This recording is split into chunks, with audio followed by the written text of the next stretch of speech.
We should always remember the fallen soldiers who gave their lives for their country.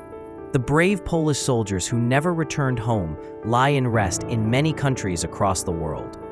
Their cemeteries stand as silent witnesses of courage, sacrifice, and devotion to Poland's freedom. I visited many of these cemeteries to pay tribute to our heroes and to show others where they are. I did not go there to wonder why they exist. I know the history well. I went to honor their memory, to bow my head at their graves, and to remind others that Poland's struggle is written not only in books, but also in stone crosses spread across continents. I once lived in Belgium for 5 years, and now I live back in Poland.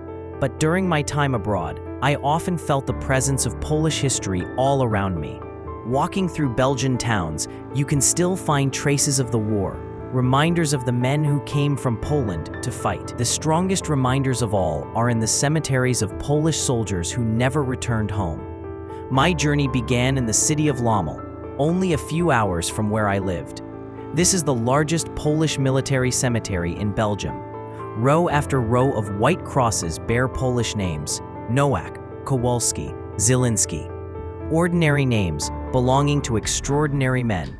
They were part of the Polish 1st Armored Division, led by General Stanislaw Maciek. After the Normandy landings in 1944, they fought through France, Belgium, and the Netherlands. They liberated towns, fought in the Falaise Pocket, and pushed the Germans back. But many of them never saw their homeland again. Lommel became their resting place. Living in Belgium, I met people who still remember the Polish soldiers. In Breda, a city in the Netherlands, children are taught in school that it was Poles who liberated their streets. Every year, locals still bring flowers to the graves. It is a moving reminder that even though these men lie far from Poland, they are not forgotten. The Polish Cemetery of Anders Army. It is a small place, tucked away, but powerful in meaning. These graves belong to Polish soldiers and civilians who had been deported by the Soviets to gulags and forced labor camps. When General Anders formed his army after being released from Soviet prison, many of these people joined him. Not all of them survived. Disease, hunger, and exhaustion claimed thousands on the way.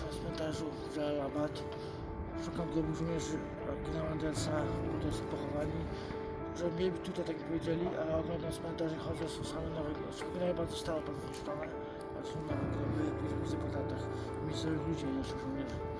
Także nie wiem, gdzie są przyszłe żandarce, albo szukam, a to jest piękne miasto, chcę ci spojrzeć.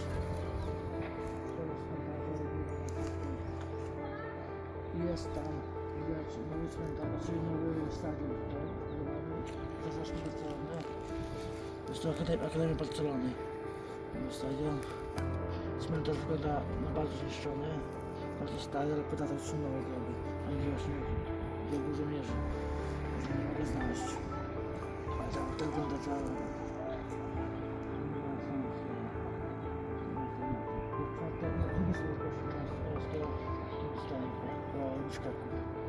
Później jest Orosz, a później Karakol. Jeszcze są mniejsze.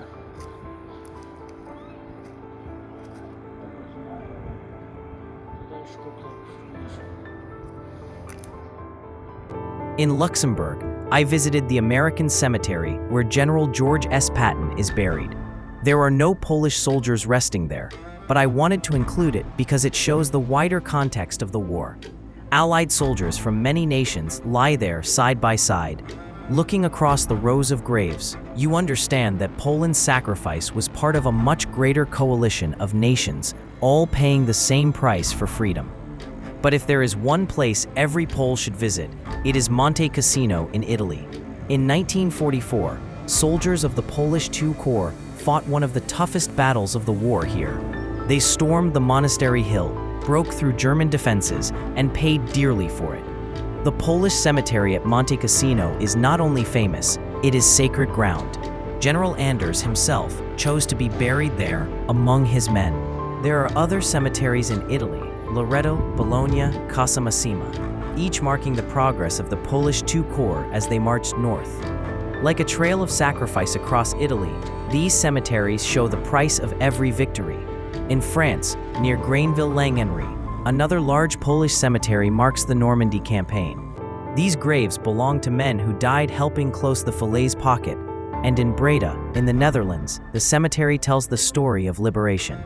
To this day, Dutch citizens bring flowers to the Polish graves, teaching their children to remember the men who freed their city. Beyond Europe, the story spreads even wider. In Tehran, Iran, lies the WWII cemetery, where Polish soldiers and civilians rest after dying on the long march out of the Soviet Union.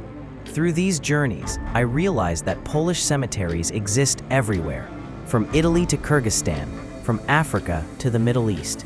They form a map of sacrifice, a map of exile, a map of struggle. War cemeteries are not just about death, they are about memory. For Poland, they prove that even when the nation was conquered, its people fought on every front.